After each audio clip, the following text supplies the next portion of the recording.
Tutorial में आपका स्वागत है। दोस्तों आज बीसीसी बोर्ड की तरफ से इंजीनियरिंग में एडमिशन के लिए फर्स्ट राउंड का रिजल्ट आया। दोस्तों बहुत सारे स्टूडेंट ने अपना अलॉटमेंट लेटर डाउनलोड किया और बहुत सारे ने नहीं किया। दोस्तों बहुत सारे स्टूडेंट का कॉलेज ही नहीं मिला है। तो दोस्तों इसी से रिलेटेड मैं ये वीडियो लेकर आया हूँ। आपको अपग्रेडेशन किस तरह से करना है, कॉलेज जाना होगा नहीं जाना होगा। बहुत सारे स्टूडेंट कन्फ्यूजन में हैं और बार बार कॉल करके परेशान कर रहे हैं। बहुत सारे कमेंट आए मेरे पास। तो आइए हम आपके सारे डाउट्स को लेकर चलते हैं और देखते हैं कहाँ पे क्या डाउट है। तो दोस्तों अब देखिए, अपग्रेडेशन सबसे पहले बात होती है अपग्रेडेशन कैसे दे। तो अपग्रेडेशन की जो बात है, अपग्रेडेशन में आपको सबसे पहले अपना बिलिंग्स देना होता है। तो जब आप रिपोर्टिंग सेंटर पे जाते थे तो रिपोर्टिंग सेंटर पे आपको डॉक्यूमेंट वेरिफिकेशन होता था और जो बिलिंग्स पूछा जाता था लास्ट में वो यस नो करना होता था। तो दोस्तों ये बिलिंग्स की बात है, तो ये बिलिंग्स आपको अब पहले ही कर देना है। ये बिलिंग्स आप पहले नोडल ऑफिसर फिलअप करते थे और ये आपको अब अपने आप कर सकते हैं। तो दोस्तों अब जैसा ही अपना जो अलॉटमेंट लेटर डाउनलोड किए होंगे वहाँ पे आपको सामने ऑटो अपग्रेडेशन का एक लिंक आया होगा। आप देख सकते हैं यहाँ पे इस तरह का लिंक होगा, ऑटो अपग्रेडेशन, यस और नो चूज करना है। दोस्तों अब यहाँ पे कंफ्यूज हैं कि हम यस दें या नो दें। दोस्तों बात क्लियर है, अगर आप अपग्रेडेशन देना चाहते हैं यानी आपको जो कॉलेज अलॉट हुआ है उससे आप संतुष्ट नहीं हैं और चाहते हैं कि हमें इससे कुछ ऊपर का कॉलेज मिल जाए, तो हम अपना अपग्रेडेशन दे रहे हैं। तो अगर आप अपग्रेडेशन दे रहे हैं तो यस को चूज करें, और अगर आपको एडमिशन लेना है यानी कि आपको अपग्रेडेशन नहीं देना है तो आप नो को चूज करें और यहाँ पे सबमिट बिलिंग्स है, यहाँ पे आप सबमिट कर दें अपना बिलिंग्स। यानी कि एक काम आपको पहले रिपोर्टिंग सेंटर पे नोडल ऑफिसर करते थे, परंतु अब ये काम आपको खुद कर देना है। दोस्तों हो रहा है क्या कि अभी आप यहाँ से सबमिट कर दोगे तो आपका एडमिशन होते होते बीसीसी बोर्ड है वो सेकेंड राउंड का काउंसलिंग तैयार रखेगा, अपना जो मेरिट लिस्ट है वो जारी कर या तैयार करके रखेगा, ताकि उन्हें पता हो जाएगा कि किस किस बच्चे ने अपना अपग्रेडेशन दिया है। यानी आप यहाँ सबमिट करोगे तो उनके पास जाएगा नोटिस कि इस बच्चे ने अपग्रेडेशन दिया है, तो आपका जो रिजल्ट है सेकेंड राउंड के लिए वो जल्दी से तैयार कर लेंगे। तो दोस्तों इसी के लिए ये आपको यहीं पे देने का ऑप्शन दिया गया है। दोस्तों आप बहुत सारे स्टूडेंट कन्फ्यूज हैं, उन्हें रिपोर्टिंग सेंटर कहाँ दिया गया है, कहाँ रिपोर्ट करना है। तो आप देखे होंगे यहाँ पे आपको रिपोर्टिंग सेंटर दिया गया होगा और यहाँ पे डेट दिया गया होगा। तो आप देख रहे हैं reporting centre government engineering college Jamui है और जो डेट है वो 3/12 से 6/12 के बीच है। अब दोस्तों बहुत सारे स्टूडेंट ये भी कंफ्यूज हैं कि अब 3 से 6 के बीच में जाना है या केवल 3 को जाना है या कब जाएं। तो दोस्तों आपको बता दें 3 से 6 के बीच में आप कभी भी चल जाएं। दोस्तों अब बात है रिपोर्टिंग सेंटर मतलब कब से ओपन रहता है, तो आपको बता दें रिपोर्टिंग सेंटर सुबह 9 बजे से शुरू हो जाएगा और आपका जो एडमिशन है अगर लेट होती है तो रात के 11 बजे तक भी एडमिशन आपका चलते रहेगा। तो इसके लिए आपको परेशान ना होना है। तो आप आराम से जाएं कॉलेज, अपना अपग्रेडेशन देना चाहते हैं तो आप अपग्रेडेशन दें दोस्तों और अपना बिलिंग्स को सबमिट कर दें। दोस्तों ऐसा यानी कि ये डाउट आपका क्लियर हो गया होगा, आप ऑटो अपग्रेडेशन कैसे देना है और नहीं देना है तो आपको क्या चूज करना है। दोस्तों उसके बाद में आपको एक सवाल और बार बार उठ रहा है कि क्या हम अपग्रेडेशन देंगे, यस देंगे तो हमें कॉलेज जाना होगा, नो देंगे तो हमें क्या करना होगा। दोस्तों अगर आप अपग्रेडेशन यस देते हैं या आप अपग्रेडेशन नो देते हैं, कॉलेज आपको जाना ही होगा। दोस्तों कॉलेज आपको जाना ही होगा। देख सकते हैं आप यहाँ पे नोट करके बीसीसी बोर्ड ने लिख दिया है, candidate have to physically report with their original documents at their reporting centre.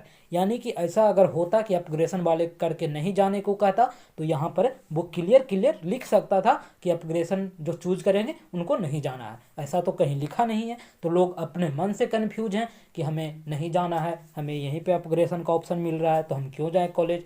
पर आपको बता दें वहाँ डॉक्यूमेंट वेरिफिकेशन होकर आपको एक स्लिप मिलता है जो अगर नेक्स्ट ईयर में कोई कॉलेज मिलेगा तो वहाँ लेकर जाना होता है। दोस्तों तो इसके रिगार्डिंग बीसीसी बोर्ड ने कोई क्लेरिफिकेशन अभी तक नहीं दिया है कि जाना है या नहीं जाना है, पर जो भी मैं बता रहा हूँ वो 100% श्योर के साथ बता रहा हूँ कि आपको जाना ही पड़ेगा। और ऐसे कोई अगर अपडेट्स आती है तो आपको मैं ज़रूर बताऊँगा आपको जाना है या नहीं जाना है। तो आपको फ़िलहाल जाना ही जाना है। और बहुत सारे स्टूडेंट कंफ्यूज हो रहे हैं, एडमिशन उनका कल से होने वाला है, तो सुबह आज रात तक अगर कोई ऐसा कन्फ्यूजन होता है तो बीसीसी बोर्ड ज़रूर क्लियर करेगा। और फिलहाल आप जान लें कि आपको जाना है, क्योंकि दोस्तों बिलिंग्स है, बस बिलिंग्स आपको सबमिट करना है। ऐसा नहीं कि आप डॉक्यूमेंट वेरिफिकेशन खुद से कर लिए। ये जो काम था बिलिंग से सबमिट करने का, वो पहले नोडल ऑफिसर रिपोर्टिंग सेंटर पे करते थे, परंतु वो काम अब आप खुद कर रहे हैं। और ऐसा नहीं है कि आपको डॉक्यूमेंट नहीं वेरीफाई करवाना होगा, आपको डॉक्यूमेंट वेरीफाई करवाना होगा और वहाँ से एक स्लिप लेकर आना होगा, जो आपको नेक्स्ट राउंड में जब कॉलेज अलॉट होगा वहाँ एडमिशन के टाइम काम करेगा। अब दोस्तों इसके बाद में अब बहुत सारे स्टूडेंट का और कन्फ्यूजन है कि कॉलेज क्यों नहीं मिला। दोस्तों बहुत सारे स्टूडेंट ने तो बहुत ज़्यादा गलती किया है कि उन्हें उन्हें ओवर कॉन्फिडेंस के कारण मात्र 2 या 3 कॉलेज या 5 कॉलेज का चॉइस दिए हैं। तो दोस्तों 5 चॉइस आप दिए हैं, अगर आपको कॉलेज नहीं मिलता है 5 में, आपका रैंक ज़्यादा हो जाता है। कट ऑफ किसी के बाप का नहीं होता है, कट ऑफ हमेशा कब बढ़ जाए इसकी कोई गारंटी नहीं है। तो दोस्तों वहाँ पे आप लटक जाओगे। तो मैंने बार बार लगभग अपने सारे वीडियो में बताया कि चॉइस आप मैक्सिमम से मैक्सिमम दे, लेकिन किसी को कुछ सुनाई नहीं पड़ता है। पर आप फंस रहे हो, मामला फंस रहा है आपका, कॉलेज नहीं मिल रहा है, तो आप फिर से परेशान हो। दोस्तों अब बहुत सारे स्टूडेंट का तो कॉलेज मिलेगा, सेकेंड राउंड में मिलेगा, क्योंकि उनका रैंक थोड़ा ज़्यादा है, तो सेकेंड राउंड थर्ड राउंड तक वेट करें, उन्हें कॉलेज मिलेगा। और बहुत सारा तो चॉइसिंग बहुत कम दिए हैं, तो उनको अगर ऐसा भी हो सकता है कि उनको कॉलेज ही ना मिले। तो दोस्तों उसके बाद में आप देख सकते हैं डॉक्यूमेंट्स के बारे में। अब बहुत सारे स्टूडेंट कन्फ्यूज हैं डॉक्यूमेंट्स कौन सा चाहिए। डॉक्यूमेंट्स से रिलेटेड मैं डिटेल्स वीडियो बना चुका हूं, फिर भी आप एक बार यहाँ अपना नाम सुन लीजिए कौन कौन सा डॉक्यूमेंट्स चाहिए।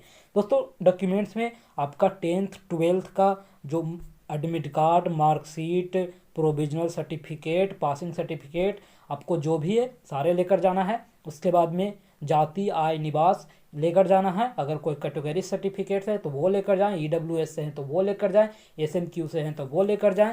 दोस्तों उसके बाद में आपको कॉलेज से सीएलसी, माइग्रेशन और कैरेक्टर सर्टिफिकेट। उसके बाद में दोस्तों अगर आपका गैपिंग ईयर है तो ईयर गैप सर्टिफिकेट चाहिए और मेडिकल सर्टिफिकेट चाहिए। तो दोस्तों इसमें मेडिकल सर्टिफिकेट के लिए अगर अभी तक आपने नहीं बनवाया होगा, किसी कॉलेज ने अभी तक फॉर्म नहीं जारी किया है, तो जैसे ही आपका मेडिकल सर्टिफिकेट का वहाँ डिमांड होता है तो आपको एक एप्लीकेशन लिख कर देना होगा कि मैं 10 दिन या 15 दिन के अंदर अपना जो मेडिकल सर्टिफिकेट है वो कॉलेज में सबमिट कर दूंगा। दोस्तों उसके बाद फी से रिलेटेड कन्फ्यूजन है, फ़ी कितना लग जाएगा। तो दोस्तों आपको बता दें कि अगर आप अपग्रेडेशन करवाते हैं तो आपको कोई फ़ी नहीं देना होगा, और जब आप एडमिशन कन्फर्म करवाते हैं तो आपको 2500 रुपये फ़ी देना होगा। दोस्तों अब 2500 है तो किसी से 10 रुपया ज़्यादा ले लेगा तो फिर कन्फ्यूजन है कि हमको से 2510 ले लिया। दोस्तों वो 10-20 आपका जो रिसिप्ट काटते हैं वो प्यून होते हैं, वो सब का चलता है, तो आपको इस सब से लिए ज़्यादा परेशान नहीं होना है, पैसे थोड़े ज़्यादा लेकर ही जाए। उसके बाद यहाँ गार्जियन का है, तो गार्जियन बहुत सारे स्टूडेंट कंफ्यूज हैं, उनके गार्जियन लेकर जाएं नहीं लेकर जाएं। तो दोस्तों अगर आप ऐसे आप अकेले जाना चाहते हैं तो अकेले जाएं, लेकिन आप देख रहे होंगे अपना जो डॉक्यूमेंट्स होगा उसमें पार्ट ए और पार्ट बी जो रजिस्ट्रेशन के समय मिला होगा उसमें कहीं गार्जियन का सिग्नेचर है, उसे आप सिग्नेचर को गार्जियन से करवा लें और फिर आप अकेले जा सकते हैं कॉलेज। और गर्ल्स लोग को मैं सजेस्ट करूँगा प्लीज़ आप गार्जियन के साथ जाएँ, क्योंकि बहुत ज़्यादा परेशानी हो सकती है, तो आप गार्जियन के साथ ही जाए तो ज़्यादा सही रहे। दोस्तों उसके बाद अब डॉक्यूमेंट से लेकर एक और कन्फ्यूजन होती है कि डॉक्यूमेंट्स में ओरिजिनल ले जाना है या फ़ोटो कॉपी ले जाना है। तो आपको बता दें सारे डॉक्यूमेंट्स आपको ओरिजिनल ले जाना है और आपको एक फ़ोटो कॉपी भी लेकर जाना है। आप 2 फाइल रखिए जिसमें एक में ओरिजिनल है और एक में फ़ोटो कॉपी सारे का। उसके बाद में जो अलॉटमेंट लेटर है उसका 3 फ़ोटो कॉपी लेकर जाना है। दोस्तों उसके बाद रिपोर्टिंग सेंटर से कन्फ्यूजन है कि रिपोर्टिंग सेंटर कहाँ है, कितना दूर है, बहुत ज़्यादा दूर है। तो ये सब आप अपना जो रूट है वो गूगल मैप से देख सकते हो, या फिर कोई रिलेशन में है तो उनसे पता कर सकते हो। दोस्तों ये सब आपको करना होगा, क्योंकि आपको अब कोई तो बताने वाला नहीं होगा। हम कितने लोग को बता सकते हैं, बहुत सारे मेरे पास कॉल आए, हम बहुत सारे स्टूडेंट को बताए भी, हम सारे कॉलेज के एग्जैक्ट लोकेशन तो मुझे मालूम नहीं है, तो प्लीज़ आप इसका ध्यान रखें। तो दोस्तों ये सारी बातें थी। अगर वीडियो पसंद आए तो लाइक करना, और कन्फ्यूजन दूर हुए हो तो प्लीज़ बताना कि अब मेरे कन्फ्यूजन दूर हो रहे हैं, और नहीं होगा तो मैं फिर परेशान रहूँगा और आपके फिर से एक वीडियो बनाने की कोशिश करना पड़ेगा। तो प्लीज़ आपका जो भी डाउट्स है वो क्लियर हो जाए तो कमेंट ज़रूर कर देना। Thank you.